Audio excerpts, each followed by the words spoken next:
नमस्कार मित्रांनो, तुमचं माझ्या चॅनलमध्ये स्वागत आहे. चॅनलवर नवीन असाल तर चॅनलला सबस्क्राईब करा. तुमचा दिवस हा आनंदात जाओ ही स्वामीचरणी प्रार्थना. तर आज मी स्वामींवरच एक कथा घेऊन आलेली आहे, ती शेवटपर्यंत बघा. आवडल्यास तर चॅनलला सबस्क्राईब करा.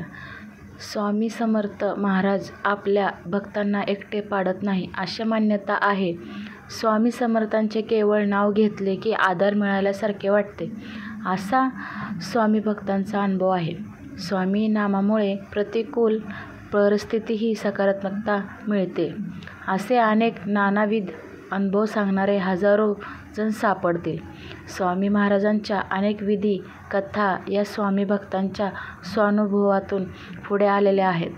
त्यातूनच सकारात्मकता आणि प्रेरणा मिळते, नवा विश्वास निर्माण होतो, स्वामीवरील श्रद्धा आणखी बळकट होते, असे अनेक जण सांगतात. अशीच एक कथा सांगितली जाते. यामुळे भिवू नकोस या मंत्र पूर्ण प्रत्याला येतो असे म्हटले जाते. जाणून घेऊया स्वामींची कथा. तर महारुद्रराव नावाचा एक श्रीमंत व्यक्ती होता. त्याची मुलगी राधा हिचा विवाह जमत नव्हता. एकीकडे श्रीमंता घरच्या मुलीला कशी मागणी घालायची या विचाराने अनेक जण स्थळे सुचवत नसत, तर दुसरीकडे श्रीमंत स्थळे यायची, पण मोठा हुंडा मागितला जायचा. हुंडा देणे आणि घेणे महारुद्ररावांना अजिबात मान्य नव्हते. शेवटी स्वामींना स्मरून ते पुन्हा प्रयत्न करतात.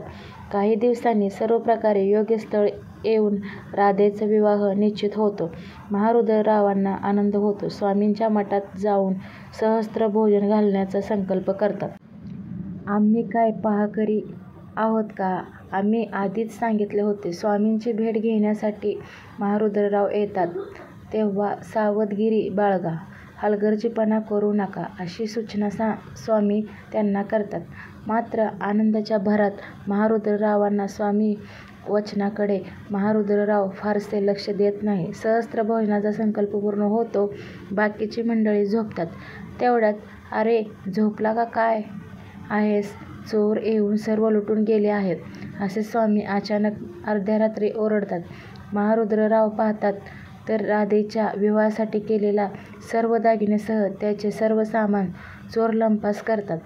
महारुद्ररावांना स्वामींना म्हणतात की स्वामी, चोर आले तेव्हाच का नाही सांगितले? यावर स्वामी म्हणतात की अरे आम्ही काय पहारेकरी आहोत का? आम्ही आधीच सांगितले होते सावध राहा म्हणून, पण तुम्ही गाफील राहिलात. महारुद्रराव स्वामींना शरण जातो. स्वामी सांगतात की 5 चोर होते, शोध घे त्यांचा. महारुद्रराव आणि चोळाप्पा गावाच्या पाटीलकडे धाव घेतात. महारुद्रराव आणि चोळाप्पा विचार करतात तेव्हा चोळाप्पांना भगवान देशपांडे यांची आठवण होते. महारुद्रराव आणि चोळाप्पा त्यांच्याकडे जातात. देशपांडे मदत करायला तयार होतात, परंतु माझा एक मित्र आहे, तो गावचा पाटील आहे, त्यांना मदतीला घेऊ शकतो असे ते सुचवतात. सर्वजण पाटलाकडे जाऊन त्यांना सर्व हकीकत सांगतात. पाटील चोरांच्या एका ठिकाणाची झडती घेतात. तिथे 2 चोर सापडतात.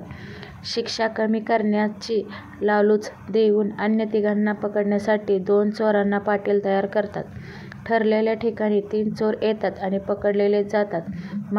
महारुद्ररावांना त्यांच्या सर्व वस्तू मिळतात. सर्व सुख असताना स्वामी उपासनेची काय गरज? ते सर्वजण स्वामीकडे येऊन येतात आणि म्हणतात की सर्वजण आम्हाला विचारतात की आम्ही स्वामी भक्ती का सर्वजण आम्हाला विचारतात की आम्ही स्वामी भक्ती का करतो? सर्व सुख असताना स्वामी उपासनेची काय गरज? तेव्हा मी त्यांना उत्तर देतो की स्वामी भक्तीने समाधान मिळते. आता मला जाणीव झाली की स्वामी भक्तीने आधारही मिळतो. कार्य करताना जेव्हा मन कामापासून परावृत्त होऊ लागते तेव्हा सद्गुरूंचे नाव त्याला धीर देते. सद्गुरू माणसाचे भय नष्ट करून त्याला कार्य करण्यासाठी प्रेरित करते. यावर स्वामी स्मित हास्य करतात आणि म्हणतात की भिवू नकोस, मी तुझ्या पाठीशी आहे. श्री स्वामी समर्थ. कशी वाटली आजची कथा ही नक्की कमेंट करून सांगा. धन्यवाद.